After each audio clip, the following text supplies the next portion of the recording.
Hello and welcome to Into the Woods with Holly Worton. This podcast has evolved over the 5+ years since it first launched. From now on, I'm going to be talking about deepening your connection with yourself, taking inspired action, and really trusting yourself and your intuition. And also mindset, of course, but mindset of all kinds, not just business mindset. I think. Things are changing for me, as you may have noticed if you've been following me online or listening to this podcast, so anything goes here. I hope you stay along for the ride. Thank you so much for joining us today, and now let's get into this week's episode. Hello and welcome to the Into the Woods podcast, episode 274. This is your host, Holly Worton, and I'm back with another solo episode. Today I'm going to talk about getting back on track. But before I do that, I wanted to address the fact the title of this podcast has recently changed as of this episode. As you may know from stuff that I posted online and stuff that I mentioned last week in the podcast, things are changing. My focus is no longer on business mindset. I am absolutely sure going to be talking about mindset in some aspect or another because that's kind of one of my special interests and my favorite things in the world. But this is no longer going to be a business-focused podcast. What am I going to be talking about? Well, you might have heard that in the new intro for this podcast episode, but if you weren't paying attention, I'm pretty much going to be talking about deepening your connection with yourself, taking inspired action, really trusting yourself and your intuition, mindset, of course, and I don't know what else because, like I said, in transition, I don't know where this is going. Except for the fact that I'm going to be focusing on my writing from now on. So, that is the intro. I also wanted to give a massive thank you to new patrons, Alice, Claire, Elizabeth. I can't remember whether or not I thanked Felicity, so I'm thanking you now. Jillian, Joanna, Louisa, thank you so much for joining me in Patreon. I really am grateful for your support. And thank you so much. I also decided to thank just first name people. I'm not sure if that's appropriate or whether you would have preferred me to thank you first and last name. But then I started thinking, do people really want their first and last name to be out there? So I'm going with first name. If you would have preferred first and last name, let me know. And I will change that in the future. So again, thank you, and I would also love for you to join me on Patreon if you haven't yet. If you head to patreon.com/Holly Worton, that's patreon.com/Holly Worton, you can join me there. Membership starts at just $1 a month, and you will get exclusive access to content that I don't share anywhere else, including a monthly Q&A. And done for you energy work, heart-centered energy work, and Psych K, depending on what tier you join at. So I would love to see you there.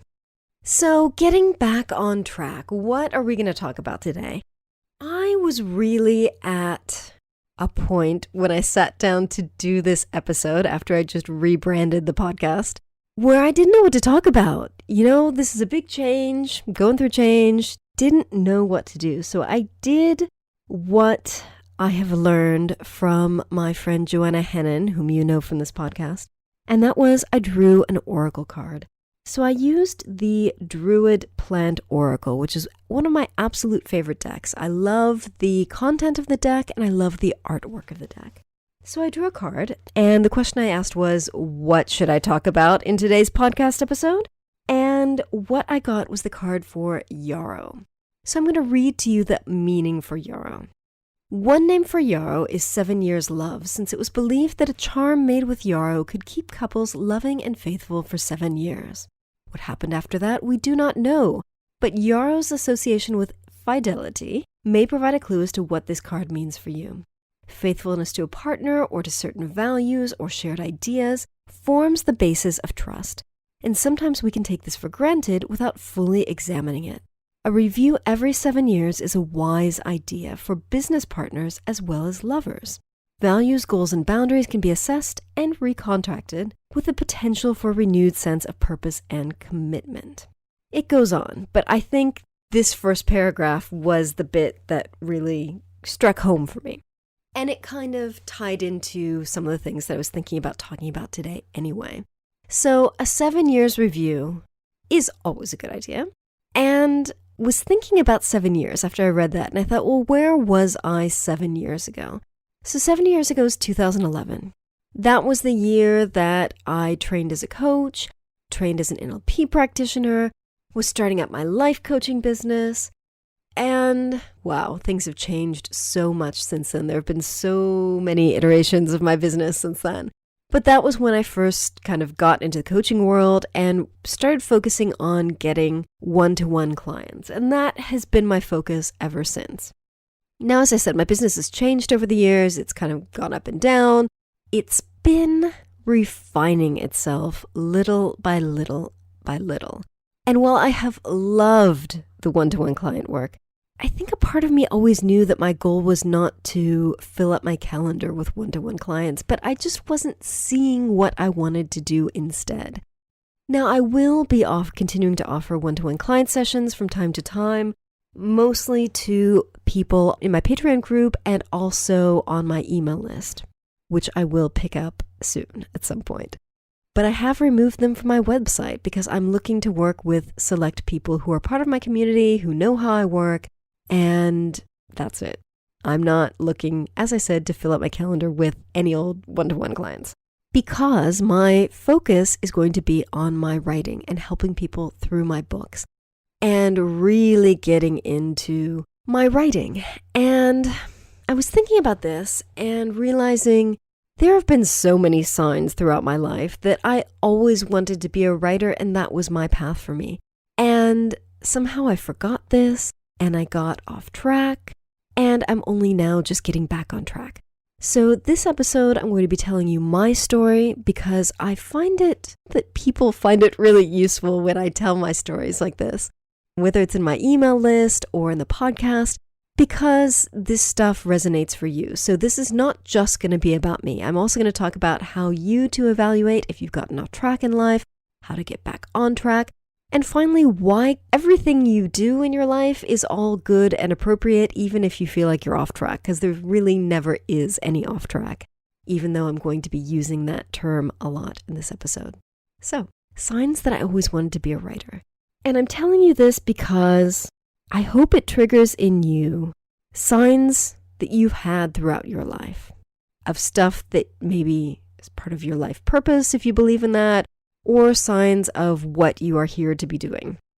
So I learned how to read from a very young age, and I loved reading. I always loved reading. I devoured books. I was one of those kids that was happiest when I had my head in a book.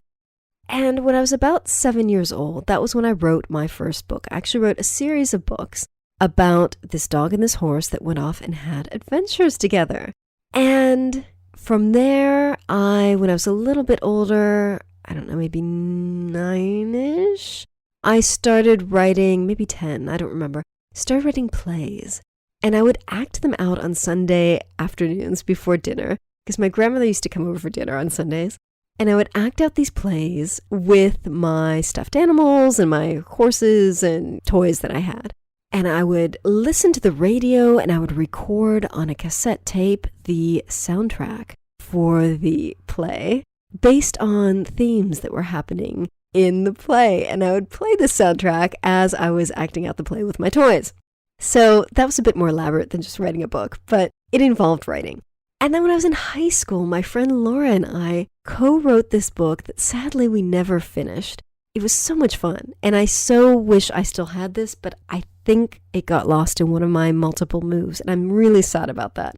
So we were co-writing this book in this spiral notebook, where one person would write a few pages, and then we'd pass it to the next person, and the next person would just pick up the story and write. And it was so much fun. We just went back and forth with this, not really having a plan, not really knowing where the story was going, but it was fantastic. I really, really enjoyed it. And then that was that. I graduated from high school, went to university, started out majoring in ornamental horticulture, which is really fascinating, considering how important nature is to me and how I'm also getting back on track with the nature, because I changed my major from ornamental horticulture to English, because I like to read and I thought I wanted to be a teacher. Got my degree, went to grad school in Spanish lit. getting my degree in well, I actually didn't get my degree because I quit to start my first business. But the degree I was supposed to get, which I quit shortly before receiving it, was with a focus in contemporary Spanish American literature. So went from the plant track to the literature track. So still kind of in track with the writing thing. But I didn't write creatively at all during this period of my life. In fact, as an English major, I was required to take a creative writing class for my degree. And I waited until my very last quarter of university to take it. And you could choose between poetry, short story, or I don't know, there was novel or playwriting, but there were 3 options. And I did short story and hated it because I didn't think my writing was good enough. And I really, really struggled with it. And at the end of the class, I had to read my story out loud and I cringed the whole way through it. And it was like torture. And then, as I said, I quit my grad school studies to start my first business. And from there, I just completely forgot about writing. And I didn't start writing again until 2006 when I started blogging for the first time. And I started blogging because I had friends from all over the world because I'd moved around quite a bit at that point. And I noticed that whenever I would write emails to them, I would just kind of copy and paste the same kind of chunk of this is what's going on in my life, and then personalize it for each person. And I realized that a blog would be the best way to do that. So instead of having this kind of chunk of information that I would just share with a bunch of people one by one in emails, I would put it on my blog and send a link to the blog. Then from there it evolved into a food blog. And then I quit that blog when I started the coaching training and I started blogging more about personal development. I have recently been thinking about importing my old personal blog and food blog posts to my current website because I really value when other people have completely wildly unrelated things on either their blog or their podcast, and you can see how they've changed and evolved over the years. So I'm thinking about doing that, not convinced, but might move that way in the future. Just so you can get an idea of how things have evolved over the years, and because I often consult some of my own old recipes, and it would be nice to just have all my blog posts in one place. So, 2006, started blogging, really liked it. I really, really enjoyed it, and I got into the world of blogging, and I started meeting other bloggers online, and getting to know people, and I really, really enjoyed it, but somehow didn't really think that anything could come of it. And I still had in my mind that I wanted to be self-employed. At this point in my life, 2006, I still was in my first business. It wasn't until 2009 that I quit my first business. So at that point, that was when I really, really got into blogging because I was taking my sabbatical in 2009, 2010-ish, and knew that I wanted to start a business because I didn't really think I could do anything else. I was blogging a lot, but didn't see that could turn into a career type thing. And then eventually I moved to the UK in end of 2010, started training as a coach, and thought that was going to be my business. And as you may have heard through other blog posts or videos or podcast episodes, my business as a coach has gone through many, many, many iterations. It's gone through so many changes. So that's kind of my path. And I forgot that I enjoyed writing, and I forgot that I could be a writer for so many years. And I think a lot of that has to do with the fact that it was mindset stuff. I had so many problems with self-esteem, low self-confidence, not trusting myself, not trusting my intuition, and just generally believing that I wasn't good enough. So I think I just thought my writing wasn't good enough. My books weren't good enough.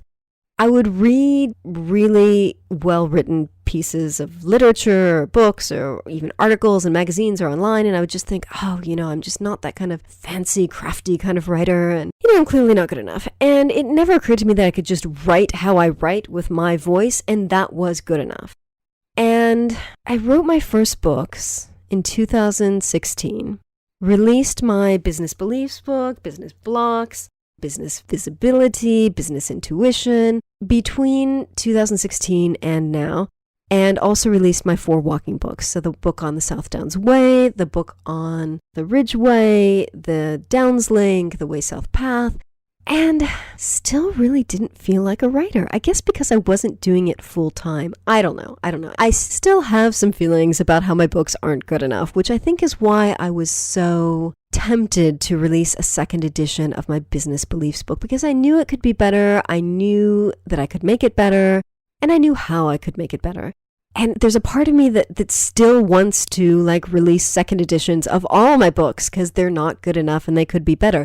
However, I get emails all the time from people saying how helpful my books are.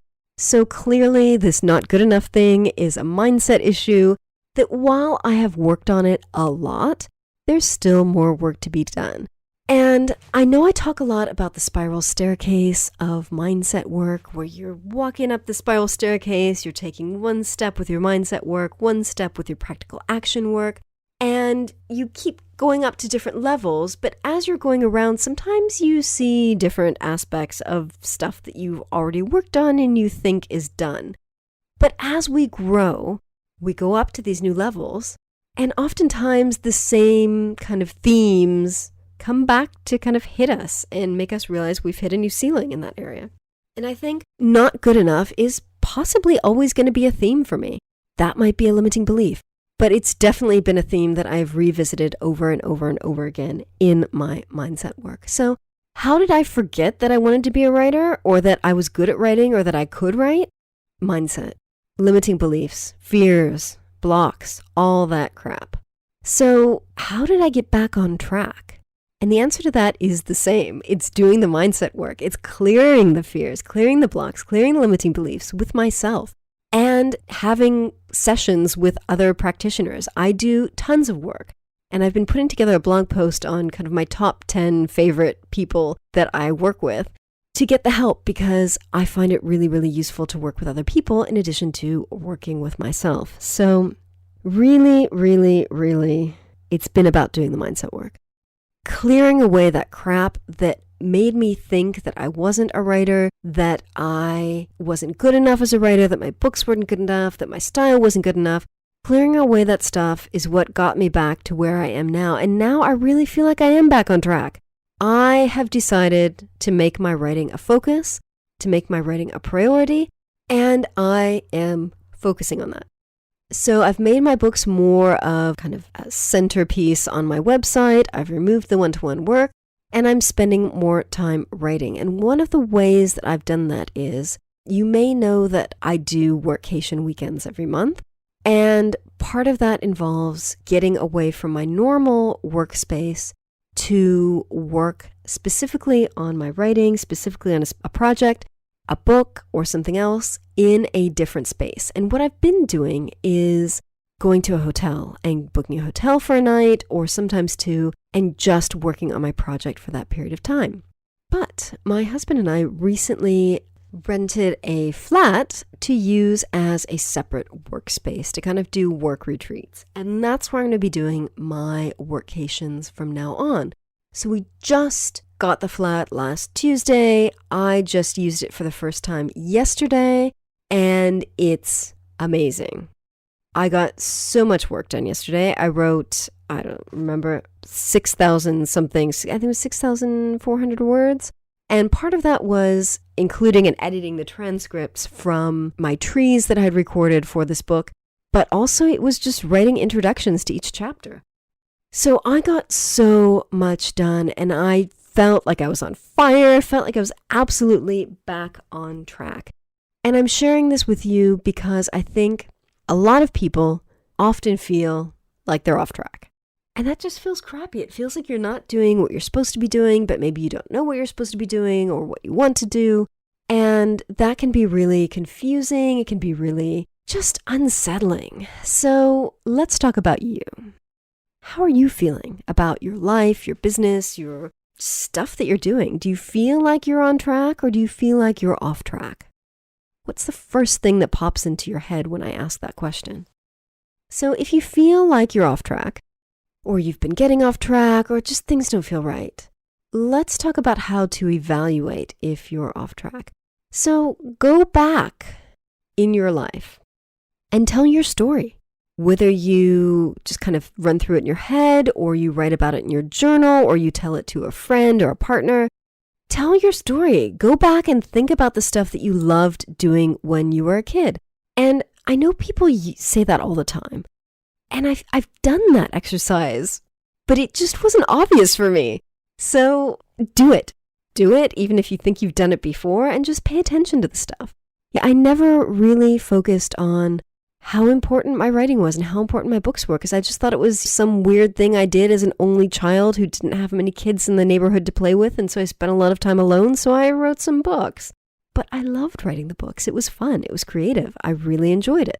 I loved doing the plays for my family with my weird cassette tape soundtrack recorded from the radio. So go back to your childhood, to when you were a teenager, but especially look at the stuff from your childhood before all the mind crap kind of settled in and made you think that you weren't good enough to do the stuff that you really love doing. And look at the stuff that even maybe you think isn't doable as a career or a business. Like, look at the stuff that you love doing. I mean, another one of the things that I loved doing as a kid was spending time outdoors. We had a really big garden in the back. We had a big garden in the front. There was this one tree that I always used to climb, and I used to spend so much time in that tree just playing by myself. And in the backyard as well. I was always outdoors. Surprise, surprise, that's a really big and important part of my life now. So think about all that stuff, both practical stuff, fun stuff, especially the fun stuff. Like, what did you enjoy? I loved reading. I loved writing. I loved hanging out in that tree. So what did you enjoy as a kid? What was fun? What brought you joy? What could you do endlessly for hours on end and lose track of time? What did you love? And what have you loved doing at different points in your life as a teenager, as an adult? Now, like, make a list of all the stuff that you really enjoy doing and think about how you could do more of that. And again, this isn't necessarily about changing your business or changing your career. It could be, but it could be just about getting back on track with doing the things that you love doing.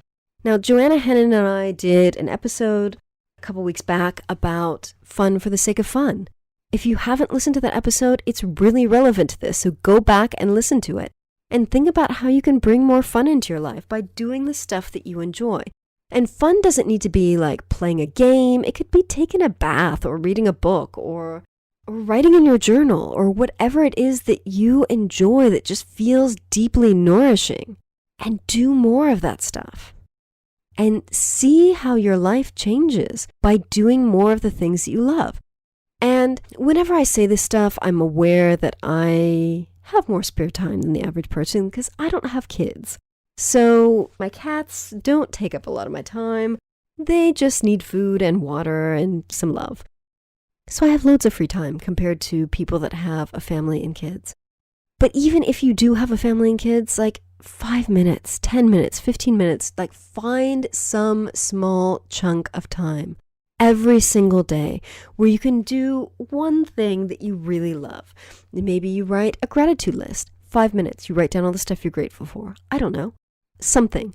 At least 5 minutes of something that makes you feel good.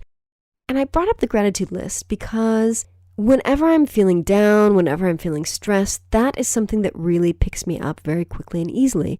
And I find it really, really good for turning around a bad day and helping me to get back on track with my mood or with my kind of energy levels. So I highly recommend that you do whatever you can. Again, even if it's 5 minutes, no excuses. You can add 5 minutes to your day where you do something for yourself. Absolutely. Maybe it's a cup of tea alone with a book for 5 minutes.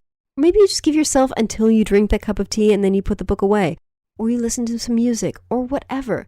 Do something for yourself and really, really enjoy it guilt-free, because this is something that I've also struggled with, which is feeling guilty about stuff. So I make sure that I have time for my walks, for my workations, for my writing, but sometimes I feel guilty about that. And that's really shitty. It does not serve me to give myself permission to do the things I want to do and also feel guilty about it. And this is something that I've been working on with my mindset work, and I know it's something that needs a little more work. I feel guilty about doing this stuff, so at least I've gotten to the point where I do it, and the next step for me is releasing the guilt around it. So if you can, try to do this good stuff that makes you feel good without guilt. That is a journey. It may be something you struggle with, it may not be, but if it is, All I can say is do the work on it. So the last thing I wanted to talk about today is everything that I have done in my life has led me to the point where I am today. My first business, which was incredibly stressful, but I learned so much there. It was just very life-changing. All the iterations of my business since then, I say that I feel like I got off track because I got off track with the writing. I wasn't writing. Or I wasn't writing books. I wasn't writing the things I wanted to write. But all that stuff, I learned from it. I've grown so much. It's all good. It's all safe and appropriate. It's all part of the journey. So even though I feel like I got off track, I was just meandering. The track is not always a straight path. Sometimes it curves. Sometimes you take a wrong turn, get lost, come back. And it really wasn't a wrong turn because maybe you saw something or learned something or grew in some way. So everything that you do and everything you've done in your life, value that. Value it because it's part of your journey. It's part of who you are and it's part of what makes you who you are today.